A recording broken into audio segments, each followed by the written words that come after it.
جناب فرهانی خدمت شما خسته نباشید. عرض می‌کنم بسیار بسیار خوشحالیم که از این افتخار برای ما نصیب شده.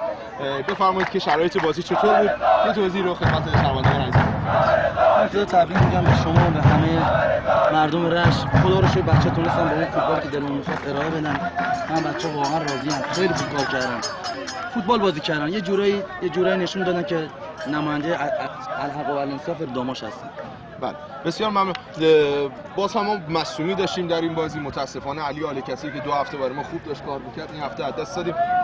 خبری از وضعیت علی آل کثیر هست نیست؟ اگر خبری هست ما در ما به غیر از علی آقا که الان مصدوم شد، آقا مرتضی رو نداریم، هیدری رو نداریم، محمد آقا رستمی رو نداریم، چند تا مصدوم داریم.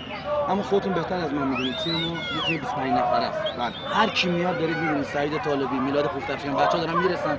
خدا رو شکر به معنای واقعی یه تیم هستیم. اونم تیم داماشه. به عنوان سوال آخر بفرمایید که هفته بعد ما باید در تالش به مهمانی تیم تالش بریم. بفرمایید اون شرایط اون بازی چطور هست؟ آیا ما در اون بازی تمهید خاصی خواهیم داشت یا مصدومان ما خواهند رسید؟ ان شاءالله که مطمئنا با برنامه میریم برای این بازی چکو. برای ما لیگ اولویت اول آخره. اول آخر ما لیگه. بعد با تمام وجودمون تلاش کنیم که لیگ امتیاز جمع کنیم که ان شاءالله بتونیم آرزوی مردم را شامل 3 سال تبدیل به لیگ دو شدن رو برآورد کنیم. خیلی مخلصیم. دست شما در. مخلص.